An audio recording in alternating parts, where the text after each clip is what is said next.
Welcome to Life Astrologer with me, Anna Isabel, and my wonderful guest today, Oscar Hoffman. Welcome. Thank you very much. Very pleased to be here. Well, Oscar, you are an astrologer, and I'm just kind of reeling from the surprise of looking at your chart, as you have got 1, 2, 3, 4, 5, 6, 7 placings in Aquarius. There's not a whole lot left. And then you've got Chiron also fairly close to it all in Pisces, and half of that sitting in your 12th house.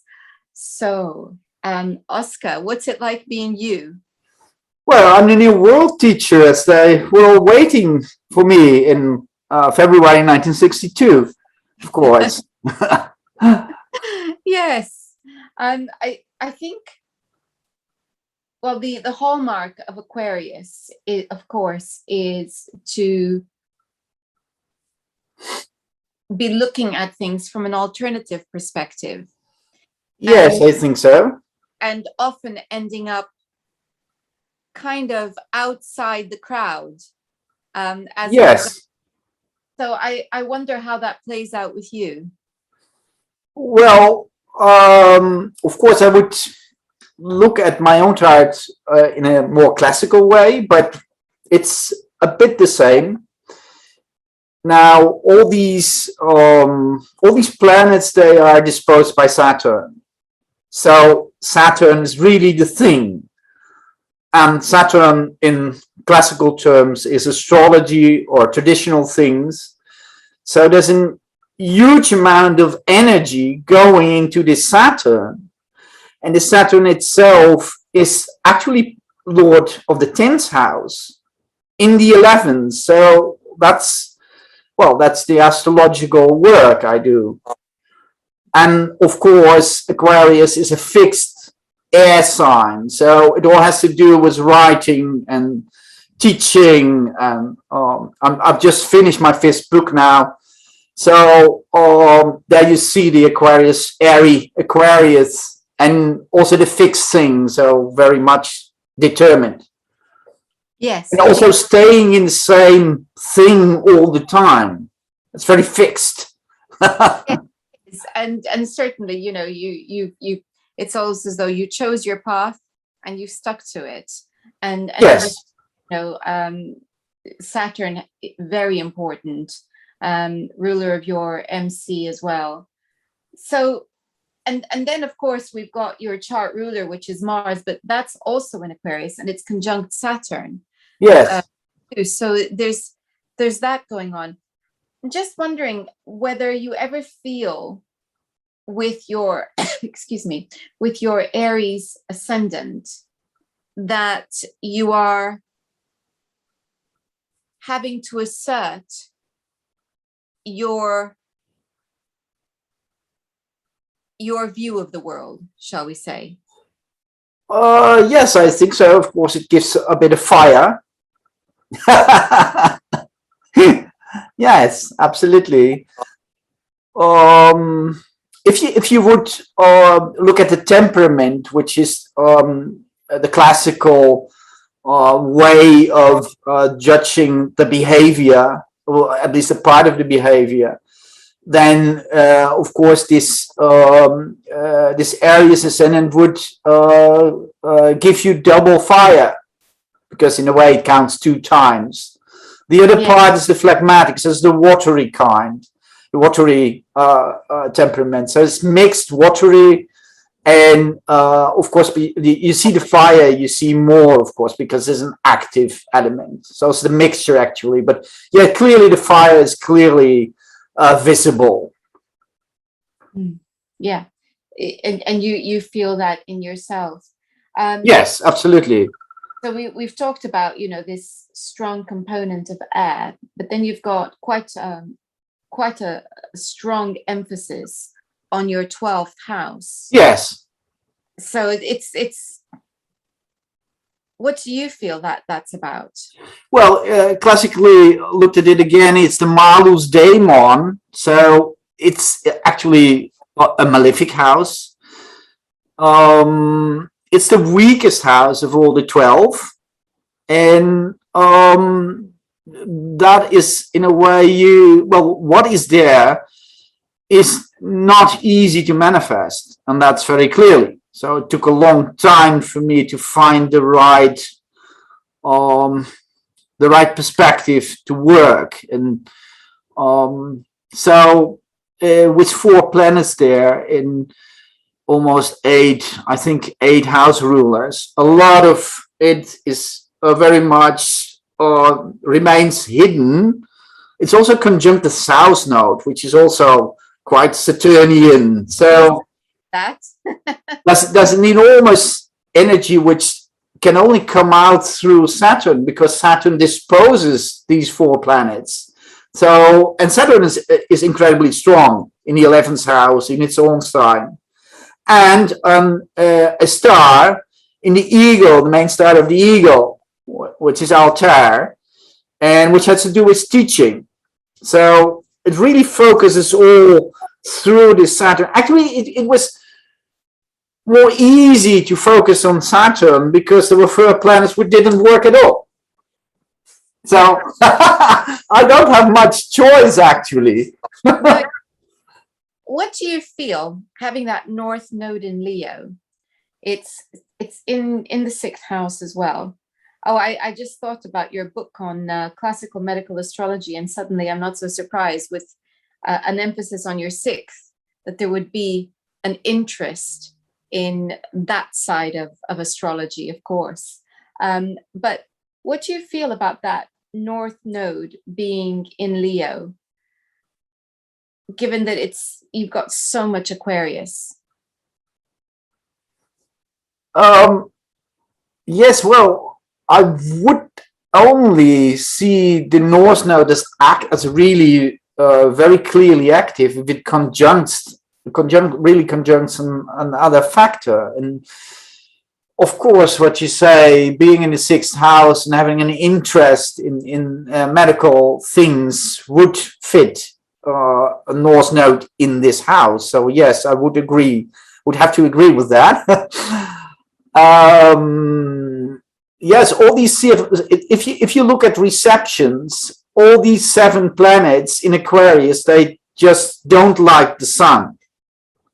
This is kind of negative reception because they're all in Aquarius. Aquarius is cold Saturnian sign, said no, and there's this Leo power in the sun, and here I am. So what it really does is all this Aquarius energy that just doesn't like mainstream things. And that's, the sun is the power, it's the king. And Aquarius is opposite the king. So it just doesn't like mainstream things. No, and the whole medical thing comes in again. Well, I'm really an astrologer, I'm not trained medically. So I do it through astrology, through Saturn. That's my the line I choose. Of course, I know a lot about herbs and minerals and all these things. I have the medical knowledge, but I was never trained in a medical profession. So there's this disposition of Saturn, which makes it possible that I do this medical work.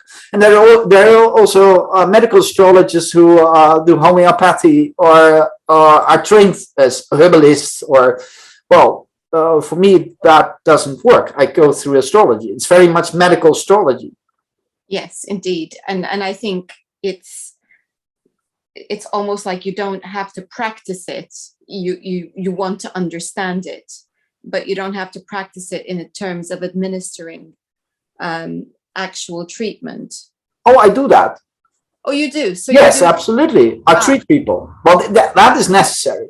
You have to do that. Otherwise, it's only theory. So you can't do medical astrology without having people having patients. So I really treat them with herbs and all the other things. Okay, so you are doing that. Okay. Yes, and I also think that as of course in my chart, the sun is then the lord of the 6th house of illness, and all these planets in Aquarius, they really don't like the sun, so they don't really like illness. So that's all this energy goes against illness. That's the healing motive.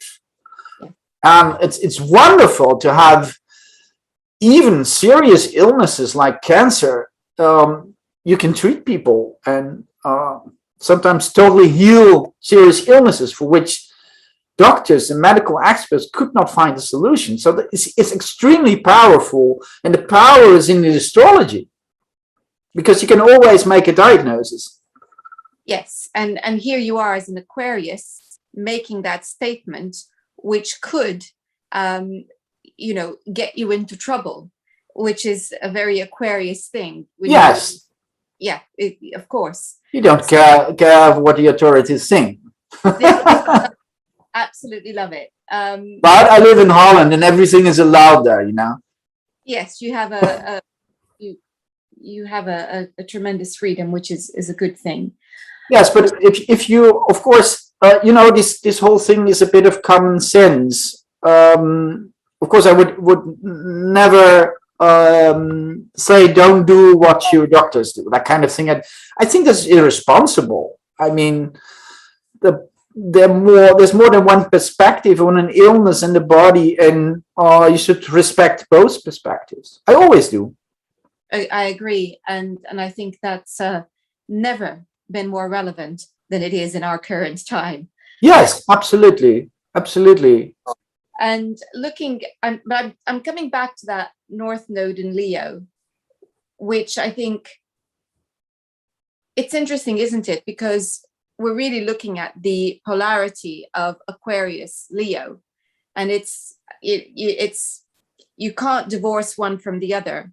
One being perhaps more definitely more collective in its outlook, the other one being highly individual. So I'm just wondering how that polarity works within you. Because it strikes me as I'm listening to you that that there's so much Aquarius that you could fall into the dogmatic Aquarian view that